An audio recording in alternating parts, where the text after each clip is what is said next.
Hi, second grade. This is our final week of poetry, and we are going to start the week by learning about how to use literary language in poems and all the different types of literary language, more specifically.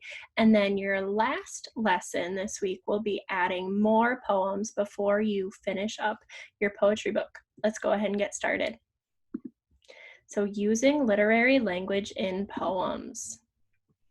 As always, whenever we're working with poetry, we want to remember everything we already know, looking at the world through a poet's eyes, choosing a topic that gives big feelings, using line breaks, and using descriptive and precise words, and also hearing that song using rhyme when it makes sense.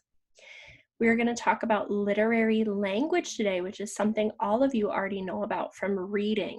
Literary language is when writers use language in inventive and creative ways. Chirp, chirp, went the birds.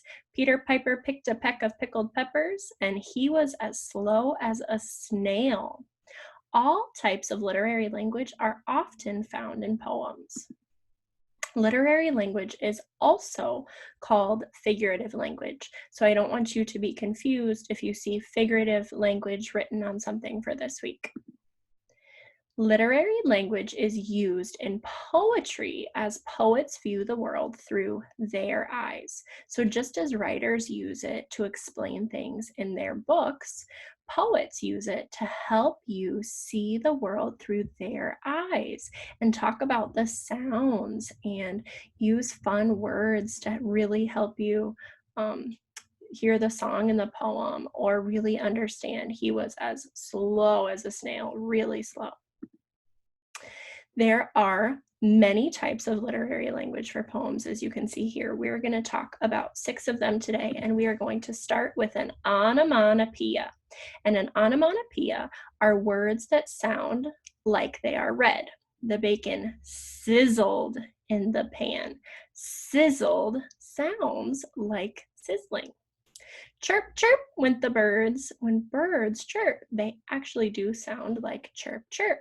So when you think of onomatopoeias, I want you to think of sound effects. Boing, splash, kaboom. There are different sound effects for many different things. If you jump into a pool, if you run into something, if you break a glass, there are always sound effects, and these are onomatopoeias. Next, we're going to talk about alliteration.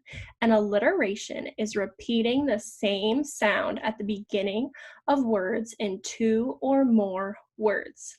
Alliterations are something that you might know as tongue twisters, where when you say them and you keep trying to say it faster, your tongue gets all twisted. So Peter Piper picked a peck of pickled peppers. The beginning sound is that P. Or 6 sweet birds sang a silly song. All of those start with S. And as you can see, it's not all the words that start with that sound, but at least 2 or more. So let's look at this famous tongue twister, which is an alliteration. She sells seashells by the seashore. In this alliteration, there's 2 different sounds that start. First, we have the sh, she, shells, shore. And then we also have the s, sells, sea, sea, which gives us our whole alliteration of she sells seashells by the seashore. Next up is a simile, and a simile compares 2 things using like or as. He was as slow as a snail. Her smile is like sunshine.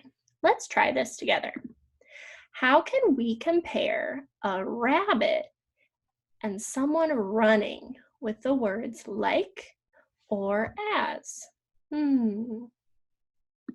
Here's the first line I came up with.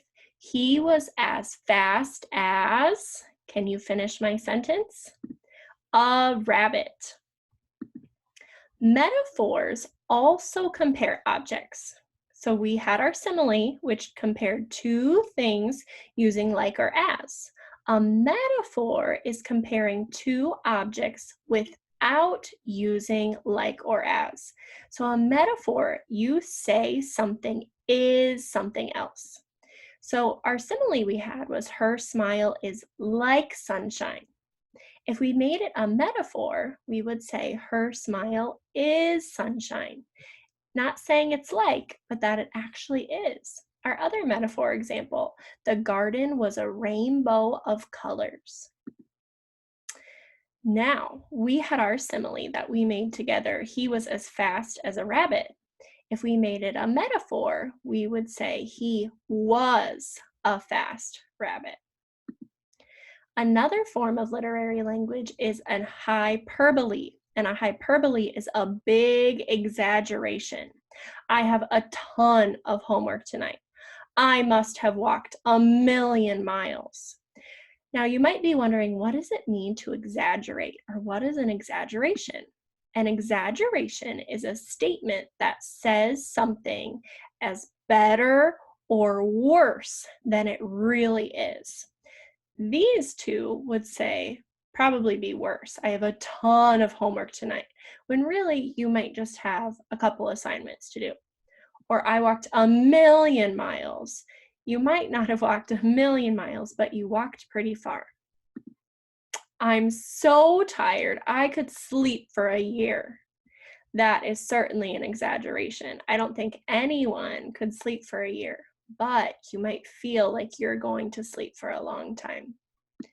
And our final type of literary language we're going to talk about is an idiom.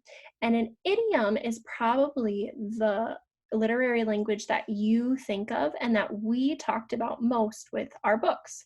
So an idiom is a common expression that means something different than what is stated.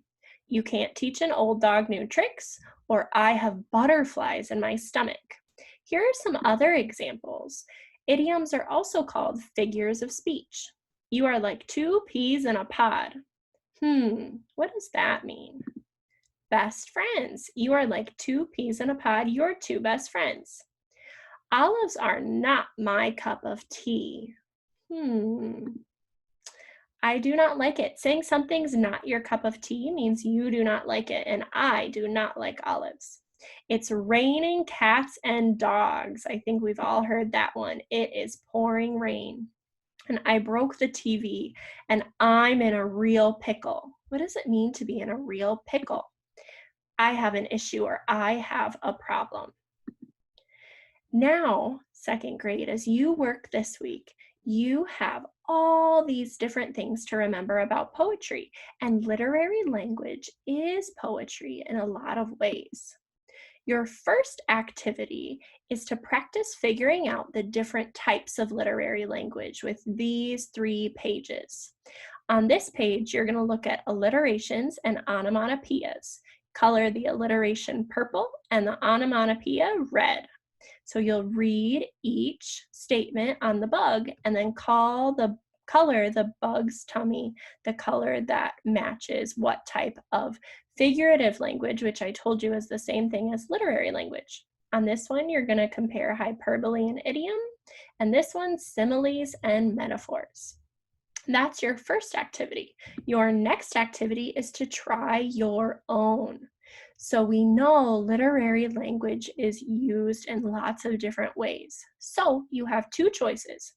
Either you can fill out this sheet, which you write an example of each type of literary language using the directions below. So under each type, I gave you an idea of what you could do. So write an onomatopoeia describing swimming, or write an alliteration using the first letter of your name. On this one, you can just come up with your own examples all together. So you can pick this one, or do both. As always, share your hard work. I can't wait to see what you do this week. Bye.